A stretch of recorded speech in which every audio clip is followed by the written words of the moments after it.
folks, and welcome to the Horror Corner.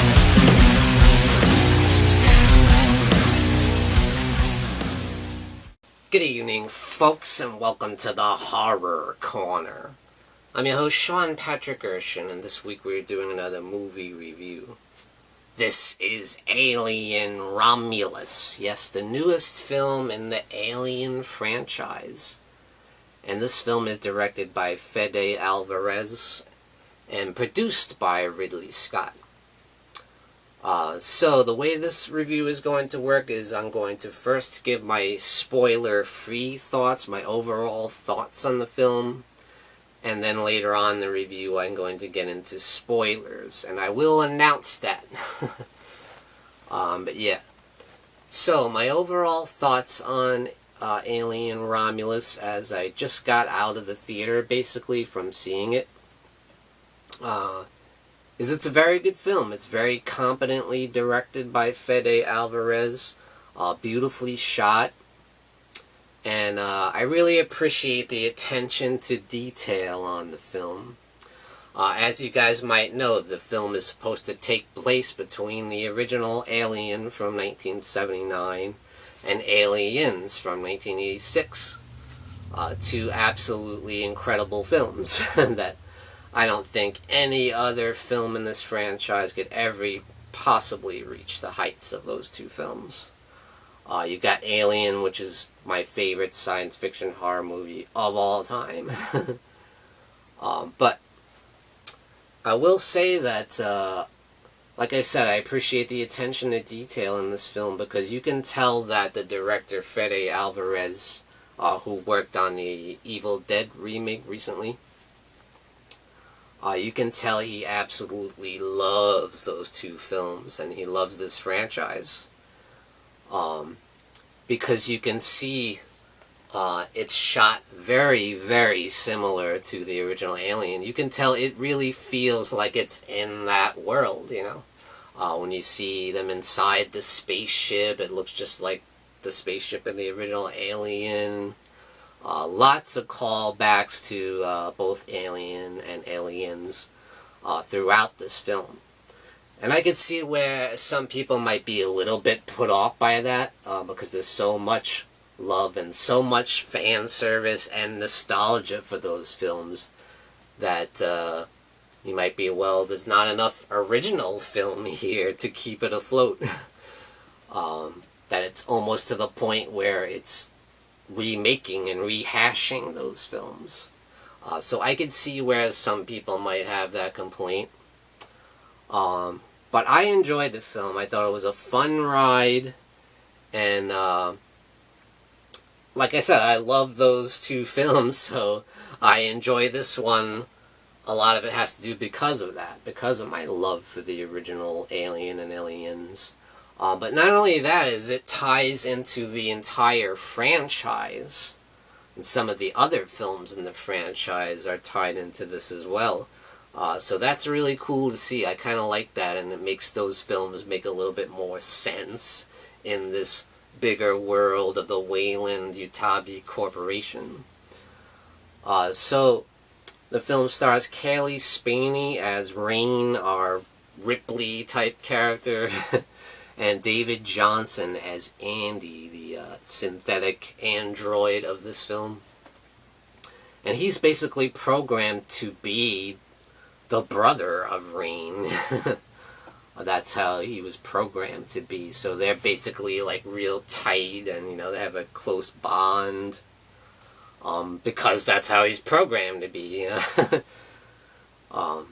But yeah, I would say their performances really stand out. They're excellent in this film.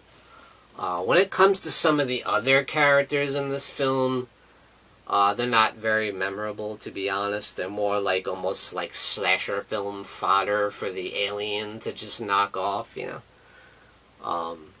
Yeah. They're not very memorable, but those two performances are what keep this movie afloat, as well as the fantastic direction, the beautiful visuals in this film.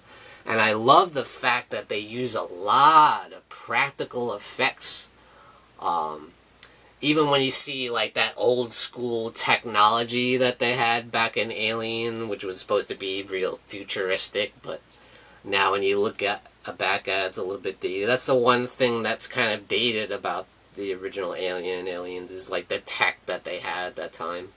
But I love that they go back to that, and they got the old school like computer monitors with the, you know, green text on it, you know, no, very little graphics going on there.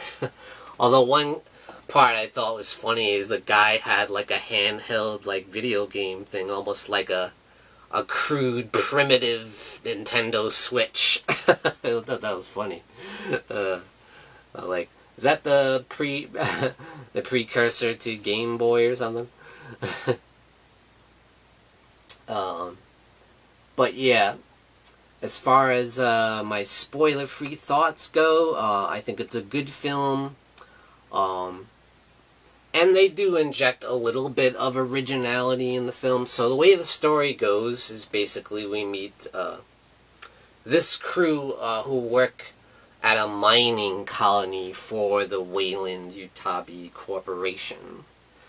And just when they think they're about to get out and move on to something bigger and better, like, you know, they have ambitions to be like Ripley and the others, to be space explorers and like astronauts working out in space, you know. They don't want to be stuck in this mining colony, busting their ass, you know, for the rest of their lives. And they thought that's what was going to happen, but the supervisors say, no, we need you on for an extra 5 years. So, you know, they're very upset about that. So they kind of go rogue, you know, and they come up with this plan to kind of heist this derelict space station, spaceport, where it's kind of abandoned, you know. So their plan is to steal some of their weapons and tech from that spaceport and kind of see if they can use it to further themselves along in their ambitions to be like, you know, space explorers, you know, instead of being stuck where they are. So, as you might expect, things don't go according to plan. Once they get on board that spaceport, you know, you can kind of guess where it goes wrong from there. If you had seen the original Alien and Aliens, things that go similar to that. And I will say, because you did see some of it in the trailer, you do see that it has the original style classic xenomorph in this film. And I love the effects and the way they use the xenomorphs is just so classic, calling back to that original film, kind of keeping them in the background, and it's really like men in suits. It's not a lot of puppetry in there, even not a lot of CGI when it comes to the alien. It's actually a guy in a suit, you know, just like the original film, but it just looks fantastic. It looks so scary and terrifying. They kind of keep him in the dark and keep him in the background, blending in with the ship, you know, just as the original film did, and, you know, kind of pops out at you, you know, and you get the jump scares, you know. And I think that's probably my favorite part of the film, is the use of the xenomorphs. They're very scary, and they call back to the original Alien and Aliens, and they do a great job with that. So they do some weird stuff when you get further and further into the film. They do kind of introduce some new elements, and I'm not sure I quite enjoyed that part of it. So it was a little wacky and weird towards the end. In that final act, it got pretty out there, and some people might find that interesting because they might say, well, hey, they did something different, you know, they didn't just rely on the rest of the franchise, you know, they kind of wanted to do their own thing a little bit there. So I appreciate the ambition, but I'm not sure I am that crazy about the results when it comes to that. But overall, I enjoy the film. It's a fun ride. It has everything you could want in an Alien film. It's scary. It's bringing the horror back to the franchise, which is just great. Because the franchise has kind of gotten a little bit away from that. You know, even if you go back to Aliens, Aliens is more of a sci-fi action film with some horror elements in there. And that's kind of how the rest of the franchise goes. It's sci-fi action with a little bit of horror elements. Of course, once you get into Prometheus, then it just becomes straight up science fiction. When we're getting into, like, you know, creation and the why are we here kind of cerebral aspects to this story. Once you get into the prequels, like Prometheus, and that kind of continued over into Alien Covenant as well. They did try and inject a little bit of sci-fi horror towards the second half of that film. But it's nice to see them get back to straight up sci-fi horror like the original Alien, and I appreciate that, and he did a great job with it, because Fede Alvarez is great at handling suspense and dark tone and atmosphere. He doesn't just hit you with the jump scares. The jump scares are very well earned with a great build-up to the scares, you know. So that's the best things I can say about this film. Now, this is Mother speaking, representing the Wayland Utabi Corporation. Spoiler warning. This is your spoiler warning. Prepare to brace for impact in T-minus 5 seconds. 5, 4, 3, 2, 1. Spoiler.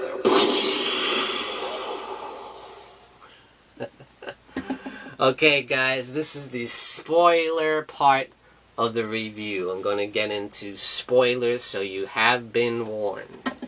You have been warned. So, I'm going to get into some of the things I didn't like about the film as well. I'm going to get into some of the issues I had with it. It's not a perfect film by any means, and some of that is dealing with, you know, spoiler territory. But I will start with the things I like that are in the spoiler territory side of things. I love the fact that they used the mother computer like they did in the original Alien. You know, the supercomputer that controls everything throughout the spaceport. I thought that was a nice callback as well. And probably the biggest surprise of the film, I thought was cool at first, but then I was like, it's a little bit wonky, and that is the use of the Ash-style synth android from the first Alien movie. They actually showed Ian Holmes' series of android. He's got the same outfit, and he's all messed up. He's like cut in half, just like the original movie, you know, after he got messed up. He's not called Ash, I think it was called Rook, but it's the same series, the same model android, and it kind of has, you know, Ian Holmes' style of British accent there, you know. It's obviously supposed to be the same series. And I thought that was cool. And he even has that line. I knew he was going to say it. I freaking knew he was going to say it. You have my sympathies. I knew it was coming. They could not resist. But I thought it looked a little weird. It looked a little wonky, much like the Star Wars movies when they tried to, you know, show Princess Leia, you know, and using CGI, like AI, to recreate Carrie Fisher as the young Princess Leia, or Peter Cushing as Grand Moff Tarkin. Very similar to that here, but and it just didn't look right. It looked weird, so I can't imagine that's going to hold up too well 10 years from now. People are going to look like, yeah, that was pretty cheesy. So that was straight up CGI, and it was pretty bad CGI. So yeah. And one part I thought it was kind of cool callback, but it didn't quite work, you know. And he's in it quite a bit, actually, which I was surprised, you know. He actually has a substantial role in the film. And another thing I did think was cool, like I said, they tie the entire franchise together. So they do introduce elements from Prometheus and Alien Covenant as well. They show, you know, they introduce, you know, certain elements of the engineers from Prometheus, and it's got the black goo that they use in those films. There's even callbacks to Alien Resurrection in there with the elevator scene and stuff. I think at one point it did get a little crazy, where I feel like it went too far in tribute to Alien and Aliens, because there's one scene where it looks like they literally went from the set of Alien and walked on to the set of Aliens. It's almost like hilarious. There's one shot of the film where they showed the multiple xenomorphs together in one shot crawling through the hole. I swear that shot is straight from Aliens. They copied that from Aliens. And yeah, they used the one classic line that everybody knows from Aliens, and that is, "Get away from her, you bitch. You knew it was coming. You knew it was coming." It was like, come on. I thought that was a little hokey and unnecessary, but yeah. I do wish the film was a little bit more creative. I do feel like it relies a little bit too much on the earlier films, you know, and nostalgia and fan service. So I've heard people say in their reviews it almost feels like a fan film, like like a $80 million fan film. and there's a little bit of truth to that. There is a little bit of truth to that. There is enough there that's new and original to enjoy here. And I will say that when it comes to the face huggers, which has always been a huge part of the Alien series, they use them quite a bit in this film. I feel like they do it a little overkill, you know. I feel like they use the face huggers too much because they're in it an awful lot, you know. There's several scenes with the face huggers, you know. And it gets a little old, I think, you know. It's scary at first and cool because they use the practical effects. You can tell that they're basically like puppets.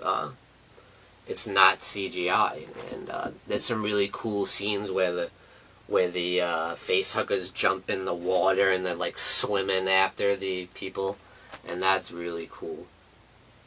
One thing I thought was really cool that they did with the xenomorphs is they inject that sexual element that you saw in the artist H.R. Geiger's original vision for the alien. You know, if you see a lot of H.R. Geiger's work, it was very like sexual, and you know, that came into play with the alien as well, and that reflects in that original film very much so, and they delve into that more here. Like when you see the face huggers and they latch on to someone's face, you can see the weird like phallic symbol going inside the mouths, and you know, very sexual and weird. And once the alien bursts through the woman's body, you know, the chest burster scene, and you see the little alien coming out of the body, and then later on when you see it shed its skin, you see the skin on the ground, and then the next thing you see is up in the ceiling there's this weird, like, almost like a spider's web in there on the ceiling, and it almost looks like a vagina, you know, and you see the alien slowly come out of the hole, and it looks like it's coming out of the womb, and it's very weird and sexual, and It just looks awesome, all slimy and nasty, and that's when you first see the alien come out in full form, and it looks sick, man.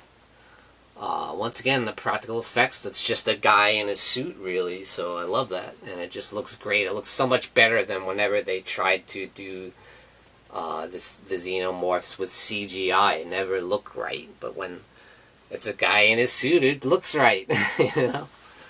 But whenever they do use CGI, it does work very well for the most part. Whenever you see like the space scenes with the ship going into space with the planets and the solar system, it looks awesome. It looks fantastic, beautiful visuals. So gotta hand it to Fede Alvarez. He did a great job. It's spectacular visually, rivaling, you know, Ridley Scott and James Cameron on that aspect for sure. That when it comes to that final act, I have a lot of issues that other people had with this as well. This is where it does kind of go off the rails a little bit. And it's kind of when they do get into a little bit of that Prometheus element with the engineers and the black goo, you know. What happens is the Ash series android, his mission is to create this kind of hybrid alien, you know, melding a human's DNA with the alien's DNA and creating this weird hybrid of human and alien, and that comes into play at the end. We see this full-blown half-human, half-alien. It looks weird and freaky, and it's crazy, you know. It looks a little bit like, you know, the engineers and Prometheus mixed with a full-blown alien. It's pretty crazy. But it looks weird, you know, and I don't know if I quite like that. It was like, I hope they don't use that too much in future films, because it was weird, you know. I didn't care for it that much, you know. So, yeah, it was something different and something new and something out there, and but did it work? I'm not so sure, you know. and that's kind of the problems that people had when it came to Prometheus and Alien Covenant, you know. It's like you can't please everybody, you know. You try something different and out there like Ridley Scott tried to do with those films, and bring something new to the series and new to the franchise, and people are like, no, you went too far with that. It's too weird, it's too out there. And that's kind of the problem people are having with this film, seems to be that it's too much like the original films. It's too much fan service. It's like, you know, you can't have it all, you know. Do you want something new and interesting and creative, or do you want to just do the same thing they've done already and done way better? Because you're never going to do better. You're never going to top Aliens and Alien. You're never going to top those. So, but he certainly does a great job trying. And I feel like it brings the series back to form. And it gives the fans what they want to see, really, you know. It's got the blood and gore. It's got the scares. It's got the great visual effects. It's got the classic xenomorphs. Looking fantastic. It's got old school practical effects for you fans of 70s and 80s horror, you know. So what more can you ask for, really, you know? And I think overall it's a really good film, and it's a solid entry and worthy entry in the franchise. Is it perfect? No, but it does a lot of things right. And I gotta hand it to Alien Romulus from 2024. I feel it's a solid return to form, and I do give it 2 devil horns up. And thank you for joining me, Sean Patrick Urshan, in the Horror Corner. Tune in and stay scared.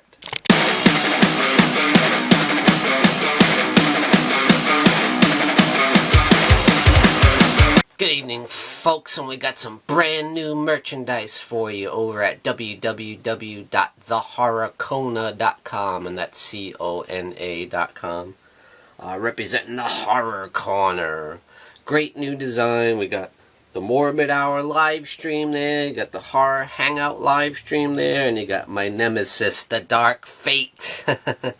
So grab your t-shirt over at www.thehorrorkona.com. And we also got this beautiful new mug. Look at that. Very, very cool. Thought that came out really nice. So grab your merchandise today over at www.thehorrorkona.com.